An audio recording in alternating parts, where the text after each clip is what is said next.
I had press record, and I just got Frank Santorelli saying, when I see Ace Aceto, I'm going to kill him. Nice. I don't think I So can if start the podcast any better than that. And if someone finds me in a ditch by the time this podcast is on, Look for Georgie the bartender. look for Georgie the bartender. The one time he didn't get the shit kicked out of him, he's kicking the shit out of me. Though instead. I do remember an episode of him digging up a body, or With Christopher. yes, yeah, With Michael Imperioli. Yep. And we were under a bridge yes, in yep. Jersey. Yeah. And it was so funny because there was a dummy in the hole. They really dug a Like grave, a hole. and they had real crabs. Really? Oh, you're kidding. They only see it for a split second when they pan, but yeah. And there was a guy 200 yards in the distance digging. Well, you And guys we were see filming. him digging, and we're like, "What the hell is that guy doing?" You know. And so somebody walked all the way out there. He was cohogging. And so it's all this car oil and gasoline raining down from the highway from underneath above. the bridge. It's all oil slicks and gasoline. And so the guy who's worked on The Sopranos that walked out said, "Hey, man, you're eating these clams?" And he goes, "Yeah, why?" He goes, "Well, this is gasoline and oil." And he goes, "If they were dead, I wouldn't eat them." So that's the line. As long as they're just poisoned and not dead, I'll eat It's like them. a fish. It's like fish. It's got what is it? Mercury. in it. Yes, yeah. right. Let me get a big, huge, swordfish. Yeah. It's filled with Extra mercury, please. Could you put extra mercury on that? Yeah. Is that finished with a mercury glaze? Yeah, right. Let's put it Please. this way: you can take a temperature with this stick. Yes. If I shove this swordfish up my ass, you'll know if I'm sick You'll or know not. if I'm sick. That's Can we the swear? important Can we swear? We Oh, can say yeah. whatever the fuck you want. That's right. That's right. So, as you can tell, we have Frank Santorelli with us this week. Yes. We've been what- waiting for this Oh one. my God! How have many I been times in- has he come up on this? There's so many people have worked with you over the years, and obviously you're known in the New England area as a comedian, and people know you all over the country as Georgie the bartender. Sure. That you get mentioned quite a bit on the show, and it's always, oh my God, he is so funny. Do you remember the time this? Yeah. Remember the time that? It's always the funniest stories. And I've done impressions of a lot of people on here, but my impression of you, it took me a long time to figure it out. I go, Frank will just stop and say a sentence, but hold the grimace, like Medford, Mass. That's funny. You know who does an impression Shithole. of me is PJ Thibodeau. Oh, PJ? Yeah, PJ yeah. does Dude, one? He can do me. He can do me. He can, Hey, whatever works. Whatever. No judgment. it doesn't mean I'm a bad guy. That's 2017. No, that's right. However you identify. Yeah. That's what it's all about. But the first time I ever met and worked with you was at the Comedy Connection in Boston at Faneuil Hall. It was a Sunday night. It was the St. Patty's Day show. Yep. And you had come in from a shoot because you had the tattoos the all over your tattoos, arms. Pete Costello was hosting, drunk off his ass. Pete? And Drunk? I know. This was back when he used to drink less. Half. And I was so excited because I was such a huge Sopranos fan, and you were nothing but nice to me in the beginning. And I said, "Hey, can I get a picture?" And you said, "Yeah, after the show, we'll get a picture." So the show ends. I go over to him. I go, "Hey, Frank," and he turns around and he goes, "What the fuck do you want?" And he just starts laughing because the look on my face must have been It was pure sheer fear, horror, right? and horror.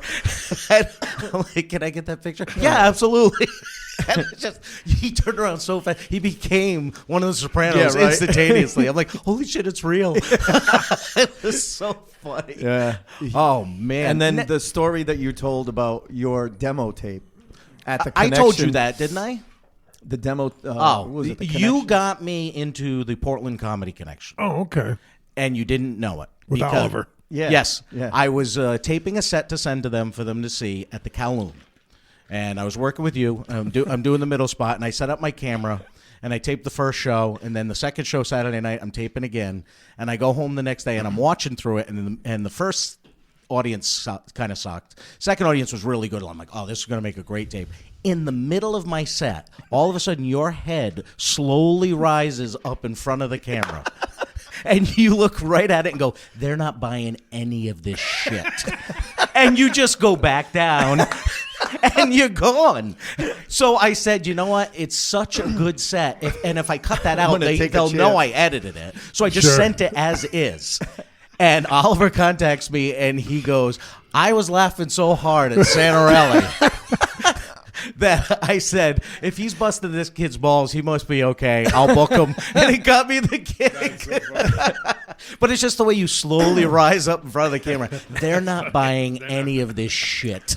Like people ask all the time, like, what is it like backstage, at shows? And sometimes it's like all business. Some people like to kind of be off in a corner and kind of concentrate on what their gig is and stuff like that. But when you're in the green room, it's nothing but laughing. Right. Well, and Because there's they'll two just come in guys and like tell that stories. that I've worked with that hold court, if you will, in the green room. You and Lenny Clark. Yeah. Oh, yeah. But you two guys just kind of hold court. Everyone sits there and listens But to it's the not in a stories. way like you're trying to be funny or trying to be on. No, it's no. just fucking funny. Now, how old were you when you found out, you realized you were funny and could make other people laugh? I bet I was like 8 or 9. I used Yeah. to make my parents laugh. There was a guy that walked next door to us. He'd go like this. The way he Flamboyant walked, I walk. said, watch this. I'm going to walk like Mr. Weber. And everybody in the whole room was cracking up. You know what I mean? And so anyway, I knew young. I was the class clown in school. And all that Yeah. shit, so. Typical career Did path you get of in most trouble? comedians. Did you get in trouble for it a lot? Oh, yeah. Yeah. Yeah, see, he was a true. Yeah, we were the class yeah clown. we were My the report I was a card- quiet one. One of my report cards said, teachers' comments. Frank jabbers constantly. jabbers. Jabbers. Jabbers. That's a funny word. You should do a whole joke on funny words. Salve. One time I got roasted. Ooh, Someone how about said, bum? I got roasted once at Julie Barr's roast. Yep. I think what the heck was his name? I forget. He got up and he goes, Frank, saying the same word over and over again is not writing a joke. But it's fucking Tony funny. V goes, in between the skipper from Gilligan's Island and the sound effects, could you do a joke? Why they laugh? Doesn't matter. People laugh. People used to say, Frank Santorelli scoffs at jokes. He's a comedian who scoffs at jokes. But you command the audience. Like I've seen, he'd do the Queen Mary. And then people are looking at him and he goes, what's wrong with you people? That's perfect. Sounds exactly like it. That's perfect. I wanted to tell you guys this. You were talking about, I forget what it was you were talking about. But the camera. There used to be a guy that taped everybody years ago. He'd come into the Catch a Rising Star. Yeah. Sunday and Monday was open mic nights. And this guy would come in and charge people like $25 to tape. To tape, yep. And he aimed the camera right at the stage. So Bill Broaddus, do you know Bill Broaddus? No. I know the name. He's a professor of screenwriting at BU. He wrote Sweeney Killing Sweeney. Oh, really? Oh, wow. This new Yeah. movie that's Yeah, coming yeah, out yeah. that me and Tony and everybody are in. Yep, I've seen some of the clips on Facebook. And so, what was I talking about? The guy that was The professor of screenwriting, yeah. and filming the stage at He Catch a Rising. pays this guy to tape him. So he goes up and he does the set and he gets the tape from the guy and he goes home and he pops the tape in. And he said he's watching. It's like a 7-minute set. At about 3 minutes, the camera goes like this and just moves off of him. You can still hear him, but it's at the wall where the books are. the guy wasn't watching the camera. All of a sudden, it goes like this back. Like after like 4 minutes, it goes right back on him again. So we nicknamed him Wayne. I'm over here, Wilson, or whatever the hell his name was. Can you imagine? You get the tape home and you're on, and all of a sudden the camera goes like this. Paid And you paid He $25. just must have bumped Yeah. it, and then he went, "Oh, And you paid for that. $25." He gets home and he calls the guy up. He goes, "Hey man, what were you thinking? It's a 7-minute set, and 4 of the minutes I'm not on." It's on a bookshelf. Wayne, I'm over here, Wilson, I'm or whatever over his here. name was. Now, you're not originally from Boston, No, right? I'm from Cleveland, Ohio. That's right. That's right. I started with right around the same time Drew Carey did. Oh, really? Did so you were working Never the same met clubs? the guy. Isn't this crazy? Wow. He came in. I came in, and he went like this. He came in, and There we go. he was gone when I started. Okay. In 1981, he was already working there. And so over the years, people have been going up to him and going, "You must know Frank Santorelli. You're from Cleveland." He's like, Never met the guy. Same thing with me. People coming up to me. You must know years, Drew Carey. Drew Carey. I said, never met the guy. Never worked with him. Yeah. That's unbelievable. Yeah, isn't that crazy? Now, how big is the comedy scene in Cleveland? Well, at the time, it was terrible. It was only 6 of us. I was going to say. 6 comedians in the whole city. Wow. Yeah. A lot Did of you get work. a lot of work? I was just going to No, it was because one it was club. 81, and it was just right on the cusp of exploding. Exploding, yeah. Yeah, and I won an open mic night. What happened was I went down to Cleveland Comedy Club, open mic, signed the list. I go up. I'll tell you the truth. I didn't sign the list. A friend of mine signed it. I swear this is true. I'm watching the show. I'm in like the 5th row. And the MC goes, our next comedian is Frank Santorelli. And I go, I'm hallucinating. This guy just said my name.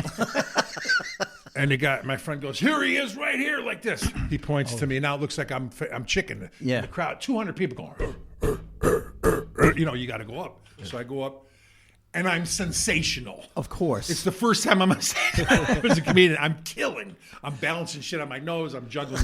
I'm doing seal noises. Everybody's going, oh my God, this guy's, I had no fear. And Yeah. they were only open micers. Yep. It's all there was. Yeah. 22, 23, 25 of them. Wow. So I win, and then I win again, and then I win again, and then I win again. I won 4 weeks in a row. Wow. The manager goes, you can't be in the open mic nights anymore. I said, what do you mean? He goes, well, we'll have you MC. So I did 10, start the show, and then brought up the middle act, and then nothing, and bring up Roseanne, Tim Really? Allen. Wow. Oh yeah, all the Holy big headliners shit. of the day. Yeah, Wow. everybody came through. That's why when I go to New York now, people go like this. Oh my God, they look at me like, especially if they're big. Like Yeah. Ellen DeGeneres was the winner Yeah. of Showtime's Funniest Person in America, all done by videotape. So Really? guess who won in Boston? Tony V. Wow. This is like 1985. Yep. She wins the Funniest Person in America. That's how, but she was headlining when I started. Right. Ellen right. DeGeneres. And she was a real comic. She was Yeah. doing Yeah, oh, clubs, yeah. Oh, yeah, I clubs, remember her clubs on- like that all over the place. And she was funny. She was actually Yeah. pretty funny. But that's how I started it. And I started MCing there. And then there was shit work. There was nothing. Yeah. There was nothing going on. You know, a few bars here and there. And a guy named Phil Van T, he's big and tall. He got noticed by Letterman and everybody like that. He said, "You got to come to Boston, man." I said, "You're kidding me." He goes, "No, you got to come to Boston. It's just exploding. It's a happening scene, There's yeah. there's Barry Katz had 40. Mike Clark had 30 rooms. This guy had 25 Yeah. rooms. Paul Wayne had 15 rooms. It was insane. I was working. Me and Al Ducharme would go, how many days in a row did you work? Right. 56. Yeah. In a row. Right. For real money. 50, 100, 125, 200, 50, 75, like that every night of the week. Yeah, it's awesome. And anyway, when I first came here, he says, we'll go to this open mic night. This guy, Tony V, runs it. I go, oh, yeah? He goes, you won't get up. And there's nobody booking. So even if you do get up, there's nobody there to see you because nobody hangs out there. None of the bookers. Yeah. And I walk in the room, and Billy Downs and Paul Barkley are sitting there. Barry Katz was in the room. Everybody was there. So all the bookers. All were the there. Tony V comes out. He's got this weird look on his face. And so Phil goes, hey, this is my friend Frank. He's from Cleveland. And he goes, he's a comedian. He goes, you're a comedian? You're next. I go, Holy what? shit. I'm not kidding. This is just the way I met Tony V. He goes, how you doing? You're next. I go, what? He goes, yeah. Can you do like 7 minutes? The guy's supposed to show up. He didn't show up. Yeah. I go up and I'm singing. I got a Hawaiian shirt on. I'm going, I know you. I got sunglasses on. They hated me. Not the crowd. Tony, comics. Oh, yeah, Ryan, Kylie. These were guys who were all trying to out clever each Well, other. And they're I'm all there going, clever I'm Boston singing, joke I'm writers, bouncing right? shit on my nose. Yeah. I came in this way, diagonally. I came off stage and Tony was like, "Yeah, that was good." They hated me. Yeah. And I said something too, like, I thought I had the best set. And so Brian Kiley goes, that just fucking clinched it. We hated you for like a whole year. Yeah, Brian right. Kiley was like my best friend. And He he's goes, like the nicest I guy. I've never heard Brian. stand the sight of you. I've never heard Brian say anything bad about anyone. I thought I had the best set. Meanwhile, I'm kidding. Everybody's like, what an arrogant asshole. I'm like, what the fuck? Really? I had the best set? Really? Right. It was so fun. Anyway, I started, from that set. Man, I was All of a working, sudden. and colleges, and next thing you know, and I was at Joe Yanetti's mother's apartment in Eastie. East Boston. Southie? Eastie. East Boston. Yeah.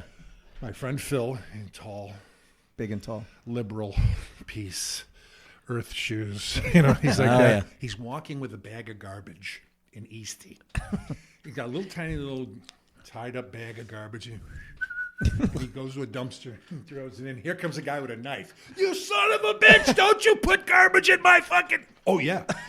With a knife. Comes out of a house with a knife. What the fuck is wrong with you?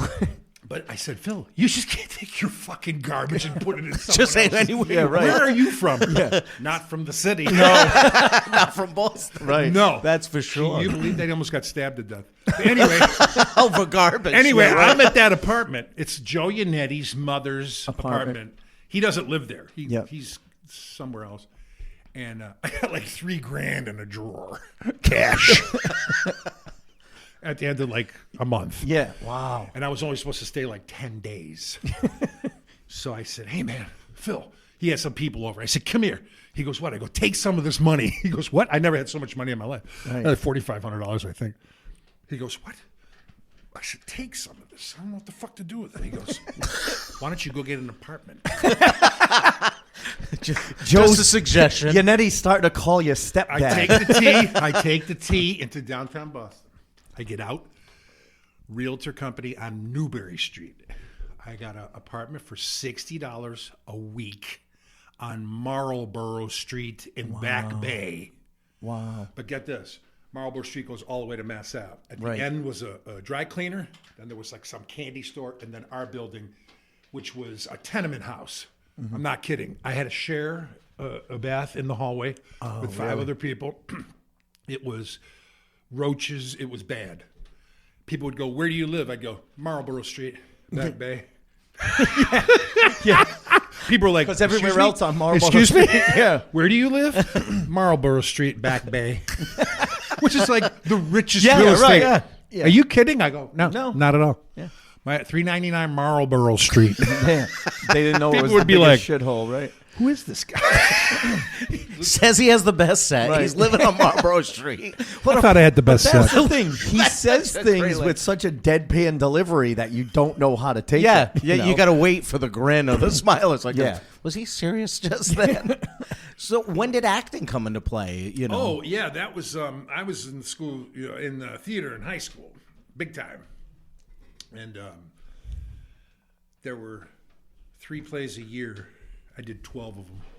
Really? All 12. And I was the first, I think the first, and maybe the only theater fag / football player. That you Come might. on, no one you was might going to mess anybody? with you. Right. Maybe Goodman. Who knows? He might have played football in high school. Yeah. And so, so I was in theater, and then I moved to New York, took acting lessons. Then I came back to Cleveland, and then I moved to Boston. And then Then I moved to Boston. And from Boston, we would hear about shit that was going on in New York. Yeah. Audition for this, or, there was a hockey, for hockey players. So literally 15 of us in like 6 cars drove down to New York with jerseys. We blackened out our teeth. Everything you're not supposed to do. We come walking in. Kevin Knox was one of the people. Oh, Noxie. And he was standing at the door. So the room's filled with comedians. Here comes actors. Yeah. Like real actors. Legit coming actors. In. Yeah, the audition for the hockey, down the hall. We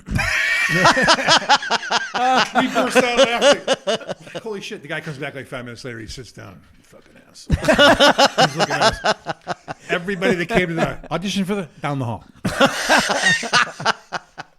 Fucking Kevin. He was a riot. Anyway, that's how it started. And then I started working in New York, and from there, I got an agent and a manager from the stand-up in New York, from doing stand-up, from working at Stand-Up New York, which was an amazing club back then. Yeah. I don't know. This was still in the 80s? Or was this in the 90s at this point? It was the 90s. Yeah, It was okay. the 90s, yeah. Because I was already living in Boston for like 5 years. I moved in 85. I officially moved in 85. Okay. Within 5 years, I was working in New York all the time, auditioning all the time in New York. Yeah, from having an agent and a manager, you get auditions. Right. Now, you had an agent and manager for comedy and acting, or just for acting? No, that was strictly for TV Just for and movie acting. stuff. Yep. So what was the first thing you got booked for as far as... You want to know? It was a Providence, Rhode Island commercial, TV commercial. Was it? For a bank, Providence Bank. And then that's the first TV stuff I did. Yep. The first TV show I did was a thing in Cleveland called the Eddie Marshall Show. Eddie Marshall? Yeah, it was like nothing. He's a guy from Cleveland that had his own TV show for a while. Was it a trying to think, sitcom what was- or like an interview Oh no, it was show? like a variety show. Oh, yeah. I dressed up as a woman and it was insane. Yeah. I was a woman in a sex toy show. So it was all these women and me, you know, and a woman standing up there with sex toys. Yeah. With sex toys, you Yeah. know, holding them up and stuff. Giving them to me. I'm going, I'm dressed like a woman. It was horrifying. My friends were like, it was fucking horrifying seeing you dressed as a woman. Anyway, I started doing, I did Law and Order. Yeah. That was in New York with Jerry Orbach. Oh, the original Law and one. Order guys. Yeah, that was a long time ago. Jerry Orbach and the black dude, Jesse L. Martin. Yes. Yep. He was in the original cast of Rent. Was he really? You believe that? Right. Nobody knows that. He was a singer, dancer, actor. Wow. And he was Is on Law he- and Order. He scores Law and Order. I wouldn't have seen that. Is he on The Flash? Is that the guy on The Flash now? No. 'Cause His he name was is on Jesse. Law and Order. This guy's older now. He's Yeah. been around for. His name is Jesse L. Martin. Yeah, I mean, he was on Law and Order 20 years ago. So, Right. Yeah. You know, he's got to be a lot older now. So, Yeah. So it was that one of the first bigger shows you did was Law and Order? Yeah, that was huge. Yeah. That was really huge to get that because, all of a sudden it just put me in a different ballpark. Yeah. You know, and then I did Law and Order: Criminal Intent twice. Once with Vincent D'Onofrio, and the other time with Chris Noth and Annabella Sciorra. Oh, yeah. Yeah. What's his name? D'Onofrio was having headaches and seizures, and so they had to split that one season. And so I did Two different storylines. Yeah. Oh, wow. I was a bad guy on Law and Order. Freddie Gallo, bookmaker for the Ribisi family. And I'm in the window, and I'm like, you know, and they come in and they go, "Hey, Freddie, so someone said you got your clock cleaned the other night." I go, "Never happened." "Yeah, well, someone said you did this and this," and I go, "Never happened." "Well, what about this?" I go, "It never happened." He goes, And what about, and where were you last night? "Sleeping." "Anybody confirm that?" "Yeah, Penelope Cruz." He goes, "Really?" I go, "Yeah, she was in my dreams." And then they walk away, and the three of them talk about me Yep. while I'm in the room. Bookmaker for the Ribisi family, small-time hustler, blah, blah, blah. Wow. But the coolest thing was S. Epatha Merkerson, the black woman who's the boss. Oh, yeah, that's yeah, right. yeah. Yeah. Okay. She's sitting at the makeup table next to me. And she's got her eyes closed. She's like sleeping or napping or meditating. And this gay makeup guy comes in. "Okay, here's what we're going to do. We're going to cut your hair and we're going to put some base makeup on you." And I said, "You know, normally I have my own makeup person with me at all times, but you go ahead." She goes like this. She goes All like of a this. sudden her eyes She open, wakes up right? and she goes, Like, who the fuck is this guy? See, no one He knows how has to take a pattern. Him. Yes. "Wait." So I look at her and she goes, "Hi." And I said, "Hi, I'm Frank." And she goes, I said, "My mother loves you." "She does?" I go, "My mother loves you." "Really?" I said, "Yeah." She goes, "Oh, okay. Well, that's nice." I said, "Yeah. And I think you're great." I said, "Good." You know, "Oh, thank you very much," and everything. On the set, cussing and swearing like a drunken sailor. Really? You motherfuckers. What the fuck? And cocksucking. It was hysterical. So in a moment, I walk over and I go, I just want to tell you, my mother would not be happy with the way you're swearing. I can only do this physically. She fucking grabbed me like this. And pushed you against the wall? The fucking wall. I said, don't you tell your mother I swear. Did you really? I go, okay. She was so cool, man. And then Jerry Orbach. I go, Mr. Orbach, it's an honor to meet you. Congratulations for singing at the Oscars. And he goes, what did you just say? And he grabs me and he brings me out into the middle of the room. Did you hear what he just said? You're goddamn right I sang at the Oscars. You think any of these assholes would know I sang at the Oscars? He sang at the Oscars. Yeah. He was the voice of the candelabra Yeah, in Beauty and the Beast. Yes. Yeah. Yeah. He comes on the steps, be our guest, be our guest, at the Oscars. Yep. He grabbed me and hugged me, brought me into his office, fed me out of his office, which was there on the set. Wow. He's like the coolest guy in the world. Wow. Prince, absolute nicest guy in the world. And he was a staunch advocate for actors making more money. Yeah. Regular people. Yeah. He wasn't regular at all. Right. He was making $150,000, $200,000 an episode. Yeah. Right. But for guys like us Yeah. that would go in and work for one day, Yeah. For like $100 a day. it's got to come up. It's Yeah. got to come up. He would Yeah. always be stumping. More money for actors. Union. Yep. Union. That kind of thing. Yeah, he was a great guy. Anyway, yeah. Jerry Orbach. See, he's doing or back. Medford, Mass. Shithole. Did a show. Medford. Now, So how does the Sopranos come along? It had to be. Oh shortly yeah, after that was freakish. I was with Barry Katz. He was based out of L.A. Yeah. He had a whole bunch of people, and then he blew his office apart. He just fired everybody. Yep. And the one guy that I hit it off with, his name was Vincent. He stayed with me, and he sent me out on auditions. Yep. And I would drive from Boston, man, 200 miles each way, like this, back and forth all the time. And he got me the audition for The Sopranos, and nobody knew anything. Yeah. Nothing. It's called The Sopranos. Right. They're looking for a bartender. I go in.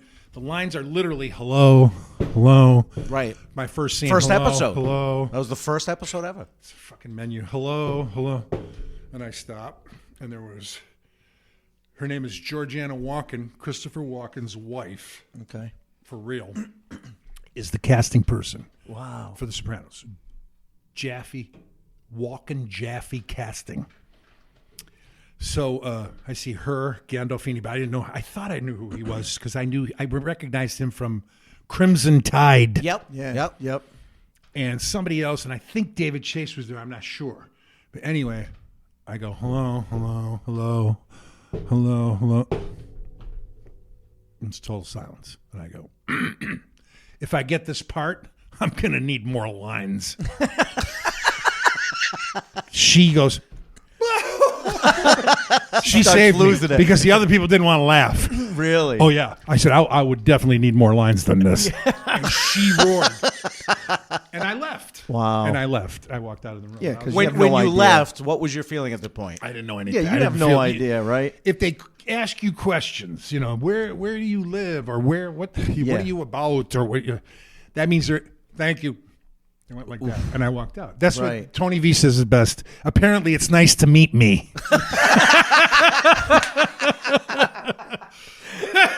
Very nice to meet you. Ka-toom. Yeah, right. Yeah.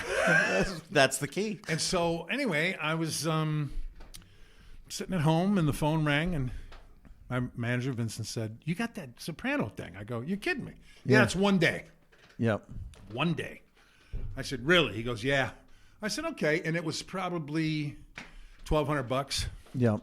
$1,500 for the day, and I shot all day, man. Yeah. See, Yeah, he those are comes- long days, right? he Like comes 12, into the 16-hour bar, days. Georgie, listen, if my mother calls, and he kept screwing up. Oh, really? And he had to go back to the beginning. Come into the door. Georgie, listen, if my mother calls, take a message and back to 1. And he's getting furious. I could see this. First of all, I don't even know the guy that well. You know? Right. So you don't know if he's getting furious he comes at over you me, for he looking goes- at him the wrong way? With this fire in his eyes, he goes, "What's the last thing you say to me?"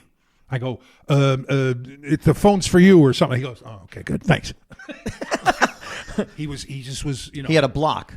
Yeah. and also the whole thing was him. Right. Yeah. The whole thing was the him. whole scene. So, anyway,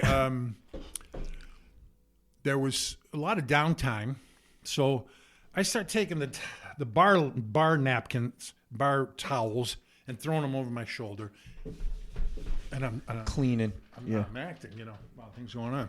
And the director comes over to me, Terrence Winter, and he goes, who ended up directing Boardwalk Empire. Oh, yeah, that's right. Great And show. you think he would throw me a fucking bone? Comes over to me, he goes, "You did a great job." I said, "Thanks, man." And that was that. I balanced a pencil on my nose in front of everybody. I was going, like this in the middle of the whole shoot. Everybody's like, "Look at this fucking guy." And so I was done, and I'm in the makeup room, and they're going to take my tattoos off now with alcohol because it took 5 hours to put them on. Just to put those on. To put 'em on, 5 hours. I mean, they looked authentic. Yeah. I had to take my shirt off, which caused audible gasps from the women because I'm cut like fucking stone. So anyway, I got a person on each arm. I got like 200 cans of deodorant on, and they put them on, and so or they were taking them off. Yep. And boom, the door opens up, and it's David Chase. At this point, nobody knows who David Chase is. He goes, "Take a picture of the tattoos. Take pictures from every angle." And the girl goes, "Okay." Continuity. 2 or 3 of them. And he leaves. She goes, "This is huge." I go, "What do you mean?" She goes, "You're coming back." Yeah. I said, "Why do you say that?" She goes, "Why would they take pictures of your tattoos?" I was like, holy shit. Sure enough, they called me. I'm in the first 4, and then nothing. And then a whole season goes by. Season 2, I'm not in. Yeah. Season 3, I come in, and that's when I get hit in the face with the chain. Chain by Yeah. Ralphie. Yep. Yeah. The singing fish, she bashes me over the head with that. Yep. We're hemorrhaging money out of this fucking place. I go, this drinks, it messes with the... Boom. Yeah. And even Silvio goes, "Georgie, be quiet." Because you go, Tony, the scotch, it waters it down. That's it. I keep going. Yeah, you don't learn your lesson. And so, anyway, that one shooting day turned into 18 episodes. Wow. That's phenomenal. Yeah, and that's the way that goes. If you're easy to work with, Yep. if you're not a pain in the ass, you do the job, they want to hire you. Yeah. That's all there is to it. If you even show this much that you're going to be a pain in the ass, You'll be gone. Yeah. And and I told Ace, I had a conversation with Dick Doherty one day, and he says the same thing now. He goes, "I'm too old to deal with assholes." He goes, "I want people that are easy to get along with. That's right. People I like, and I'd rather work those guys than deal with a guy. Yeah, he's funny, but he's an asshole to deal with. Right. I don't want to deal with him. Right. I don't want to deal with it. And I think that's like that in all entertainment. Sure. But they really, they're so stressful. Yeah. So stressful the way they do things. And if you give them any crap at all, you know what? I have a time constraint. You have a time constraint? This is the Sopranos. Yeah, right. There's no other time. Right. Unless you have a death in the family, what's going on here? Right. I mean, in the beginning, was there a sense that this was going to be what it became? Not to me. I didn't know anything. I didn't even know who Paulie Walnuts was. Yeah. I recognized him from Mickey Blue Eyes. I thought Steven Van Zandt had cancer. Yeah, I didn't even know who really? he was. I mean, I'm not a music guy. I like music, but Tony V was all over him. He was like Steve Yeah. Van Zandt. He wrote "Ain't Gonna Play Sun City." Right. And he was in the Bruce Springsteen Exactly. Street For Band. 20. Right. He was the nicest guy in the show Really? of anybody Really? because he was a skillionaire for 25 years before Yeah, he got yeah, The Sopranos. He was, Yeah. You know what I mean? I'm not saying that he was just Right. the nicest guy. He was so real to me. Yeah. Frankie, I've been missing you. Really? You say you're not a music guy. Weren't you in a band for a while too? Or That's is that right. is that I'm not picture a music- joke? We've seen that. I've seen the picture. You were. That was for real. Not only were you, I don't know how good you were of a drummer, but you had the afro down. The Yeah, 70s. it was nailed. No, I wasn't the drummer. My friend's the Oh, drummer. I'm in the all back. right. I was the lead singer. Yeah, I was going to say that's you, what it yeah. was. What happened was my friends would be playing in the living room of my friend's house, Dean, full volume practices. Yes. three guys, drum, bass, guitar, and they would do American Band, Yep. Highway Star by Deep Purple. Oh, yeah. All these songs, no singer. And my head is shaved, believe it or not. I'm in overalls, and I've got football coming up, double sessions coming up in like 3 weeks. And they're lamenting over the fact that they don't have a lead singer. They got a gig for $400 if we can get a singer. Wait, I'm wrong. There was 4. It was 5 of us. So there were 4 guys, 2 guitarists, a bass, and a drummer. Yep. And I'm sitting there listening to them bitch about no singer. And so they're going back and forth for probably an hour. I go, I'll do it. And they go, what? I go, I'll do it. What do you need me to do? Get up there and scream into the mic? Nobody's going to take my car. I'm going to race it to the ground. I'll do it.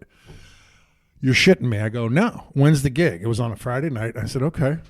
And my friend Dean came out of the back with all these albums and put them down. He had them already earmarked, which songs for me to learn the words to. Yep. We did 10 gigs. Wow. 10 real gigs. And I was the lead singer. I had a Clint Eastwood hat that said, "I'm a rock and roll star." My fro came down. I looked like Jimi Hendrix actually. Yeah, right, with the hat on. And I had bell bottoms and glitter. I had my mother sew glitter all over me. Yep. You bedazzled. Yeah. 260-pound lead singer. Wow. And I had a tambourine, and I'd play the tambourine and hit the cymbal with the tambourine at certain points. And one time it exploded into a million pieces, and the place went crazy. Apart. We had flames coming up. We really did. We were like, really? Oh yeah, we had a light show and all this. Wow. But they were real. I was, just like goofing around. Yeah, right. I did 10 gigs with them. Wow. And what happened was the 11th gig, we were going to, and the trailer unhitched on the freeway. With all the equipment in it? Equipment, Marshall amps. I'm talking thousands of dollars here destroyed. Everything destroyed. God. Yeah. And that was the end of me. They went on, Right. I was just like... and they became Boston. No, they became Foghat. I used to love them. Foghat. So rad. His name was Lonesome Dave. He was the lead singer. That was his name. Really? Lonesome Dave. Lonesome Dave. Couldn't tell you why. Hey, Foghat. as long as it works for him. Yeah, so I was the lead singer of a rock band. And then he just said I wasn't into music. I loved when you posted that picture on Isn't that Facebook. fun? Oh, man, It's that's awesome. hilarious. That was a professional photographer took that. Was The it? guy- Yeah. The bass player's father was a pro photographer. That looked like a 70s album cover. album. That's in the exactly back. why we did it. Yeah, it had that 60s album. every 60s, 70s, like Eagles' first album. You flip it over and they're all standing there. I was That's just- exactly what it looked like. I was just watching a video of American Band, the music video for it, and I'm looking at it and I'm going, it kind of looks like every band looked like that, Sure, right? Yeah. sure. And your band looked just like it. So Yeah. all these comedians mentioned me on this show Yes, more than anybody else. more than anyone else. Really? How many? In how fact- many shows have you done? 2? No, this is the second season. This is season 2. This is How many season shows? 2. This is going to be episodes either 62 or 63. You're shitting. Yeah. Yeah. No, It took you this I was long to waiting get for me it. on this fucking show? How long you gonna wait for me? Hey, well, you in were the beginning, demand. we had like 4 listeners. Now we have people in Myanmar. Yes. How many listeners do you have? We have 1,900 subscribers that get it every week, and then we average about 200 additional downloads per week. Shit. Yeah, it's been growing And every it's only single been week. 1 year, so it's, Are you guys getting paid? not yet. We're We need- hoping soon. You need about 2,500 subscribers to sell advertising, so that's what we're building towards. Really? So I'm thinking at the pace we're at in the next 6 months, we're going to be making a little bit of money with the we advertising. could pay for and this stuff like that. high tech studio. Yeah, I got to And dig also, deep I in can't my. come on unless I get paid. Yeah. In we the know. future, we'll be able to swing that. Yes. Free Burger King. Yes. We'll hook you. We right. will hook you up. We will hook you up. Absolutely. I don't know. I'm driving a Ford. You're driving a company car. He's got a nice car. He's out got there. an Audi You got Or that an right, innie. baby. with those Sopranos residuals. Oh yeah. Yeah. Oh yeah.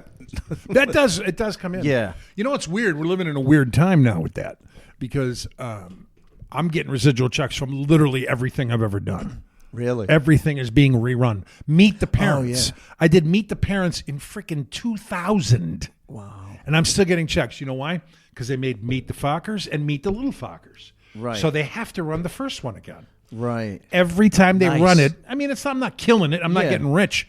But over the years, But it's a little Meet bit the of money. Parents, 20 grand Wow. In residuals. easily. There was sometimes 1,200, 1,500. I'd be like, Yeah. are you kidding me? Then the next time, 12 cents. Yeah, right. Me and I've Tony heard would have that. a contest? contest. He had one in his house. It was a nickel.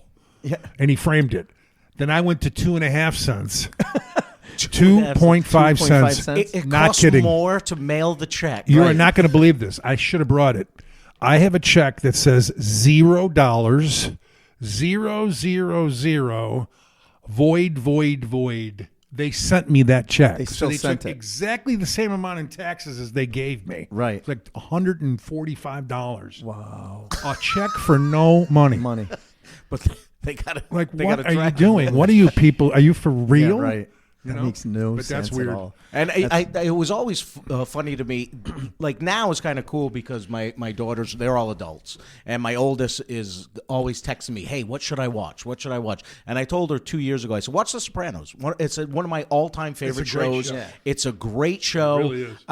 I said the stories get pretty involved, so there's some seasons you're going to be in the middle, like where's this going? But it's going to hit you with a punch at the end, so you got to Sure. stick with it. Yeah. And then she watches it and she goes, I love it. She's watched it twice, the entire series now, Right. in the last 2 years. And she comes home and I show her the picture of the night you yelled at me.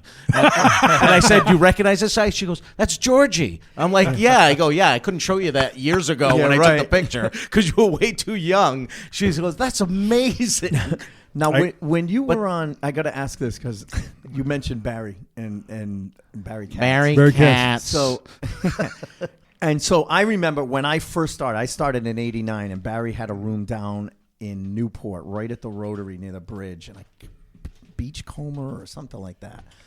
And I had never done it. I think Charlie Hall had me come down, and I did like a guest set.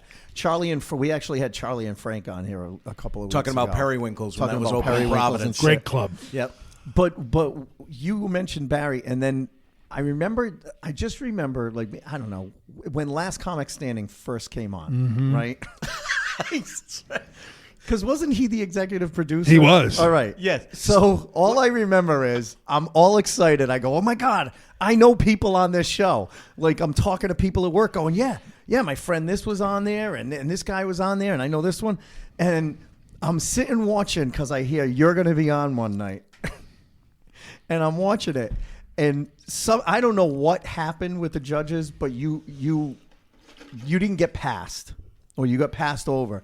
And I remember you walking off stage, looking right into the camera and going, "This show is bullshit."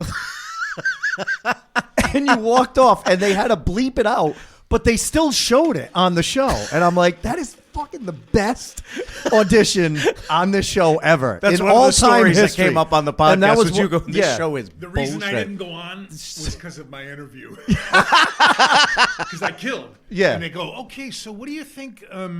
What do you think this show is going to do for you?" I go, "Nothing. I'm already on The Sopranos."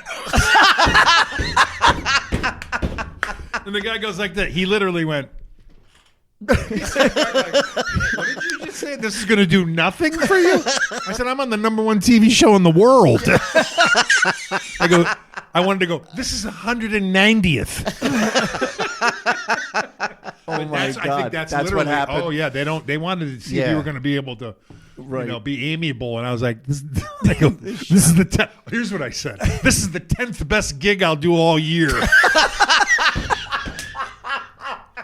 I said, I'm doing corporate shows where I'm making $3,500. So you want me to live in a house with a bunch getting of paid for this? I'm going like this. Is there a check? That's They the didn't difference they didn't between like being it. passed over and coming in second on America's Got Talent like Tom Cotter. Yeah, right, exactly. Because I'm sure his interview was a lot different. I'm sure it was. Oh, sure. Tom played the political game, I'm sure. Oh, yeah. Sure, the dogs are fine. Let them win. Frank would have been like, "This is fucking bullshit." Fucking dogs. I love Tom Cotter. I could do a I love seal. Tom Cotter. Oh. He's such a great guy. And He I always is. make fun of him. I love making Yeah. fun of him. I said, "Did you have your teeth fixed?" You seen his teeth? They're like electric white. Like, I don't know what he did, but they're like, he smiles and you can see it. There's all this picture, and there's his teeth. His teeth are sticking out. Well, there was a video online of him early in his career when he had a TV spot where he had like no hair on top. Oh, sure. And then all of a sudden, He's got hair. He's again. got hair Yeah. again. And Charlie Hall at his when he got inducted in the Rhode Island Comedy Hall of Fame, Yep. when he made the joke about Tom's hair, were you there that night? No, I came in late. I had a show and I came in late that Oh, night. because he says, Tom is a nice guy. He's a very giving guy. He helps out a lot of people. And when he came in second on America's Got Talent, his paychecks went up exponentially. And, when Tom first made his first $10,000 after, scrapping and trying to get through all the years, he really stepped up to the plate and got himself a head of hair. Here's what I've been saying to Carrie. You could have had anybody. And you chose Tom Cotter. You could have had anybody. Tom Cotter? He's the Keebler elf. What are you talking about, man? How is this possible that you could pass me up and go with him? She goes, I love Tom. He's wonderful. I go, no, he's not. She's a sweetheart, too. Oh, yeah. She's great. I got to ask you about a story. I've heard bits and pieces of it. Because one of the things we do is we get towards the end of the podcast, but I couldn't wait to ask about this story. Is we ask people for a funny bad gig story because we all have them. Sure. But I know there's a story about the reason that stand up is not allowed in Franklin, Mass now. Oh yeah, this is Rockland, Massachusetts. Rockland, Massachusetts. The Rockland. I did this on. I told this story. He's the reason I was it's on not allowed anymore. Mark Maron's podcast. I'll tell you. Yeah, real quick. WTF. Yep. It was incredible. Tingle, Donovan, Tony V, Mike McDonald. It was an awesome display of firepower. And this was after Mark Maron's show. Mm-hmm. This is at midnight. He tells the audience, hang around, and these legends are going to come out. Yeah, it was like the Mount Rushmore of Boston comedy. And I'm last. So I'm coming from another gig. Yeah. I don't even want to do it. Right, Because they're right. blowing the place apart with these stories. yeah. One after Rogerson was on too. Rogerson. Kenny Rogerson That's was on right. too. It was That's an right. amazing array. And I'm backstage like this. I'm shitting my pants, And here comes Eugene Merman. Mm-hmm. He comes back. Oh, hey, man, I'm glad there's a comic here. I go, I'm shitting my fucking pants. I don't know what to say. I don't know what I'm going to do. It's going to be all me, and I don't know what to do. He was a genius. He leans forward while the applause is dying down. He sits down. He goes, tell the Rockland Holiday Inn story. I went, God damn it. Like, perfect. Yeah. It was perfect. And I had already told him the story. Years ago, You had told and he Eugene. remember it. It is a fantastic. You want me to tell it now? Please, Real quick. please. I don't know how much time you got. You guys, as much as you Yeah, want. as much Oh, as okay. till you're comfortable. All right, so it's Rockland Holiday Inn. It's a big money maker for Paul Wayne and Barry Katz. They're doing 300 people on Friday and like $200. They make 500 people a weekend. Wow. Huge money maker. You know who's in the show? He's a Rhode Island comic. Absorbent balls. Puts the plate in his head. Rick Beretta. Rick Beretta. He was in the show. Yep. Oh, okay. But he I left. didn't know he that. missed the whole thing. Oh, he missed He was it. the middle act. Yep. So the first guy goes up, and this two tabletops of 12 Right in kids sitting right up front, and they're being assholes, and they buried the first guy, and I go over to the bouncer, huge bouncer guy, and I go, something's got to be done. He walks over, tells him to shut up. They don't say a word. Then they start again. Mm-hmm. And then he goes over again, and they start again like that. And so Rick Beretta goes up. They chew him up. Yeah. It's terrible. Yeah. He's got to constantly – he doesn't get to do his set. It's a fucking nightmare. Right. I walk out there. I go, okay, here's what's going to happen. I'm going to talk, and you guys are going to shut the fuck up. And they're all They shitting look up at their me, pants. And so I do my set, and I'm in my set, and they're worse. They're getting worse. Really? Oh, and they're in the bathrooms doing coke. Oh. One of them's going up like this, and then a minute later somebody comes in, and I all- can see. yeah. I could see it. I'm sitting so close, I could see the fucking coke in his nose. And, he's sipping his drink and everything. And it's tabletops of 12. And so Right. literally 6 of these people are facing away from me. Oh, they don't even turn On around top for of the it. show. Yeah. And they're just being dicks. And I go, oh, this is perfect. There was a door on the stage. And I go, John, through the bouncer, I want these 2 tables out of here now. And I'm going to leave. And I want them out of here. And I go like this. And I walk off. And I go, if this door doesn't open, I'm fucked. I open it, and it's the kitchen. And all the kitchen people go. I come back and I go, motherfucker. I'm pacing like a fucking wild animal.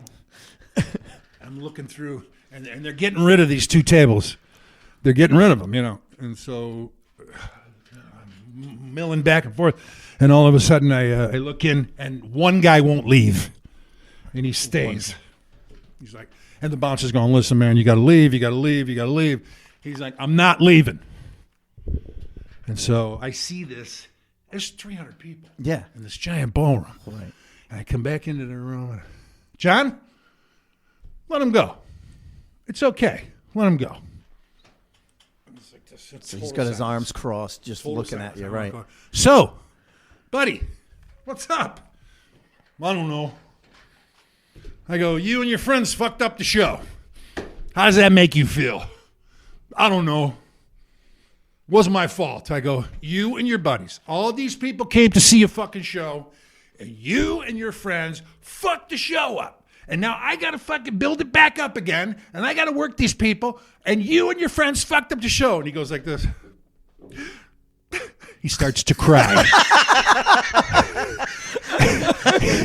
He's fucking crying. And my blood goes cold because I go, You're like, holy he's shit. fucking crying. Immediately, 3 older women stand up and go, oh, I'm sorry. Wait, he goes, it's my birthday. Oh. I missed the whole fucking punchline there. He says, I go, what the fuck's your problem? Why are you, it's my birthday. And you had his whole party thrown out. Stood up and went, we're leaving. You ruined his birthday. I'll never forget it. Birthday. With that New England accent. And I go, are you fucking kidding me? I look around and everybody's like this. I go, none of you people are on my side? Are you fucking kidding me? I go, these people were doing coke in the fucking bathrooms. They ruined the fucking show. I had them tossed and all you people are, you're not funny. Get off the stage. Oh my God. Holy shit. I go like this. I couldn't fucking believe it. I go, show's over. Now, there's no way to get out of the room. Except for This the is kitchen door. These guys were coming in this way. I go like this. I start pushing my way through fucking tables like this. I'm going like You got to this. go through the center of the crowd. Center of the fucking crowd. All like this. round tables, right? One woman goes, don't leave. I hear one person, don't leave. I push my way through the crowd. I'm knocking tables over. I'm knocking glasses over. I get to the door, and it's a metal bar door like you were in high school. And I boom, and I kick the door open, and there's the 23 people I just had thrown out.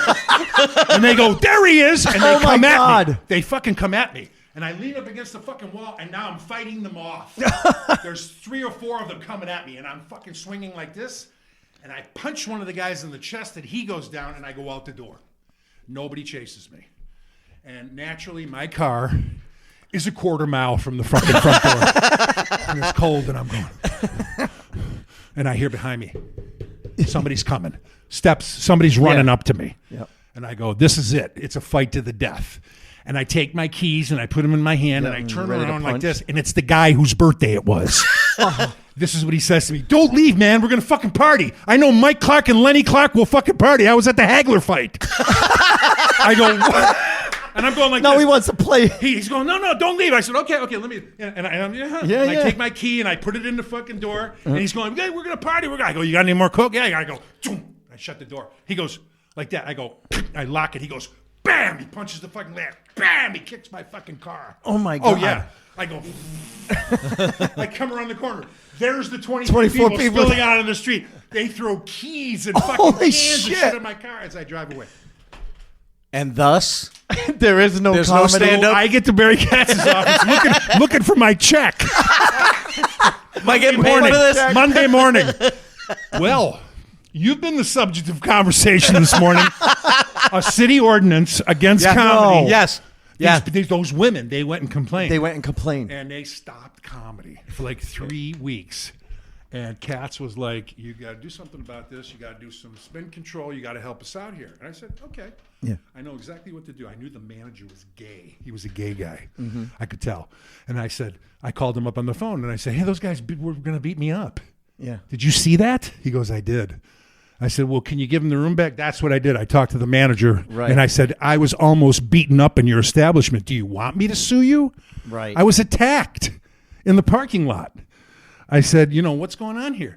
And they gave him the room back. Really? Yeah. But he was the nicest man in the world. yeah. He was like, no. And I'm sure he had been attacked. Yeah. Do you know what I mean? So that's how I approached it. I said, listen, I was beaten. They were going to beat me up. Did you see that? Right. Victim. Yeah. Yeah, played I the was victim. Oh, Isn't that my the craziest God. story? And so they really did. Oh, there's it's a punch. his This is the punchline now. So Katz goes, they're going to give us a trial run, bringing back the comedy. So thank you. I said, who's your comedian the first week? He goes, Teddy Bergeron. Because Teddy's stable He's the guy that they're using to to get the bring room back back. comedy. Right. We laughed for 20 minutes, me and Tony. Who are you using?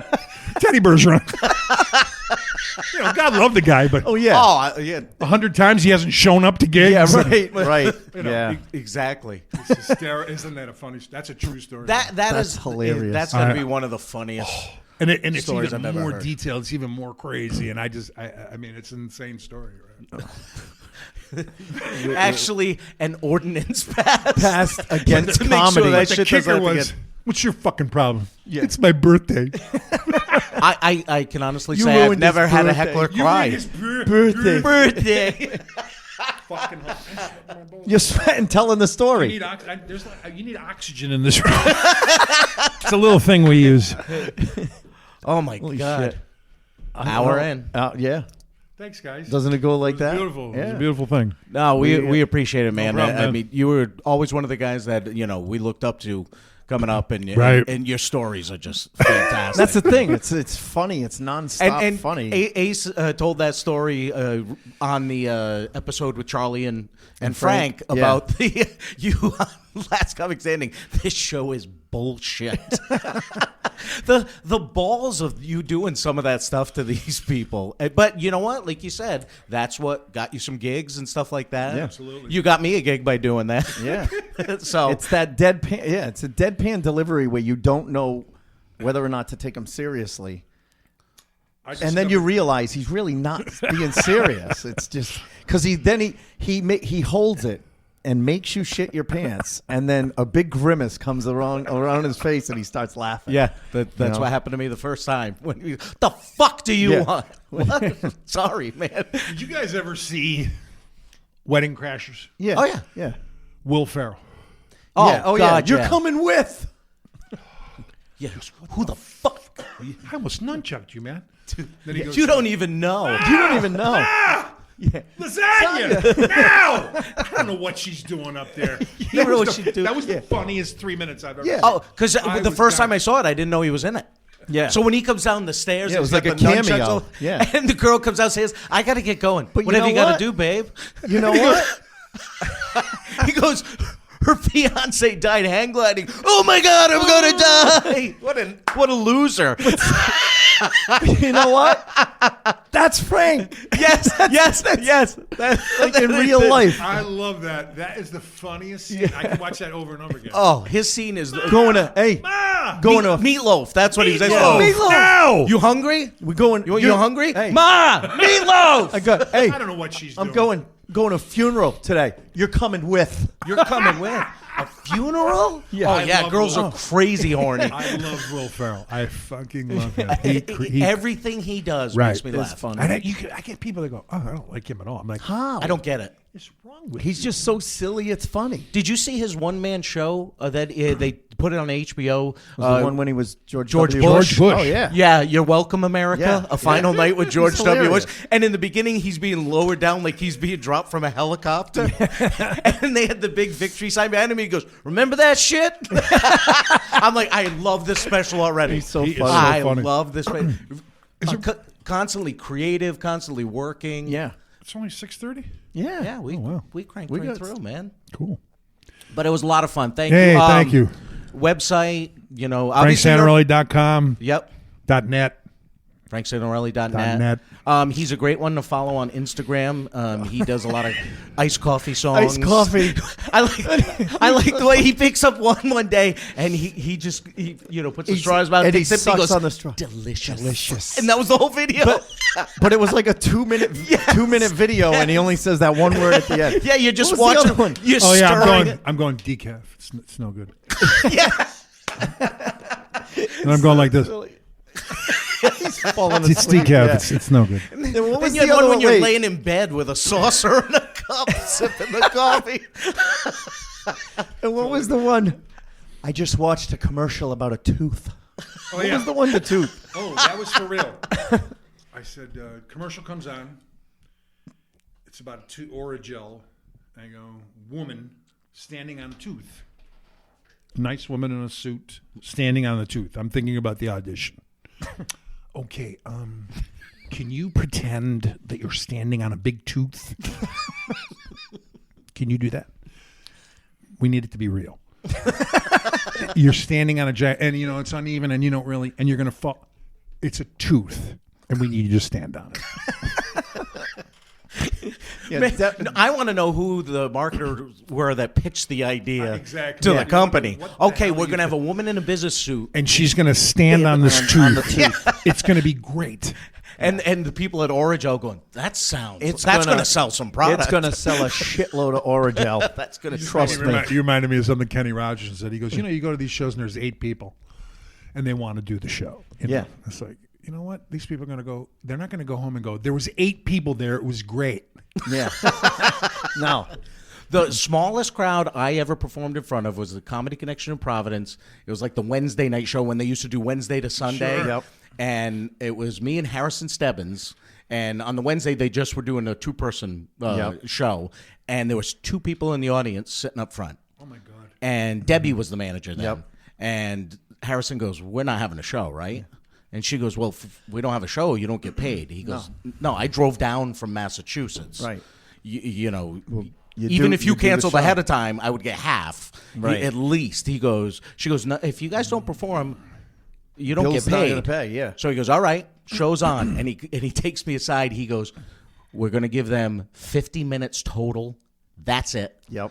And he goes, "Talk directly to them Yeah. and just tell them stories." He goes, "Don't even try to do material. Don't perform. Just have a conversation with them. Work a couple things in that make them laugh. Yep. And fuck it if she wants to do this." And You you know, know- they left thanking us and they were nice and everything, but it wasn't a show. You know who No. was like that? Ronnie Sava. Yeah. So the smallest show I ever did, it was me and Bob Seibel, and I don't remember who opened. And 5 people, because it was a snowstorm, drove through the snowstorm. I was living in Wakefield, Mass. at the time, so it wasn't that far of a drive for me. Get there, there's 5 people. We're sitting at the bar, and Ronnie was like, "Well, Sure. I can send you home and not pay you, or you can do the show for 5 people and you get paid." I'm like, "Well, I'm in." And me and Seibel, literally at one point, we were sitting. It was a long table. It was in the small room, but we literally sat at the table with them with the microphone in our Sure. hands and just fucking talked. That's in Andover, right? Yeah. Yeah. Bob Seibel. Bob Yeah. Seibel. That's a whole show right there. Oh my God, I know. God bless him. It's- What a nut of He a guy, was- man. But he's a nice guy, too. There's But funny just- stories about him, man. Holy shit. Yeah. One of them is his legendary frugalness. Oh yeah. Oh, yeah. So he's in Vegas and he's working, and he goes to the front desk after the show at like 11 o'clock at night. He goes, "My flight is at 9 o'clock tomorrow morning." "Well, you need to take the 7 o'clock shuttle." And he goes, "Okay, how much is that?" And she goes, $27. He goes, "What? $27? How far is the airport?" I think it's about 7 or 8 miles. He walked No. Seriously? on the freeway to the airport. for $27. He got there And didn't go to bed, It looked obviously, like right? He was swimming. Like he had gone swimming. They said he showed up to the airport. He was soaked. Oh my God! He walked 7 miles. Always wearing jeans. That's why. Maybe not 7, but the story is he walked in 90-degree heat and was not about to pay $27. for the airport in Vegas isn't exactly bordering, all of the casinos and everything. It's a little ways away. You got a little bit of a walk. And then one time he went with Brian Kiley. They did a gig on Martha's Vineyard, and they went and bought an ice cream cone.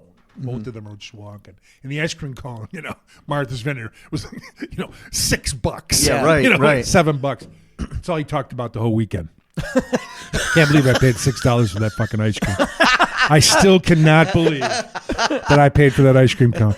Brian Kiley said the whole weekend. The whole weekend. He that's all was talked ruined about. for the fucking weekend. I He can bought it. so see that too. I have a picture.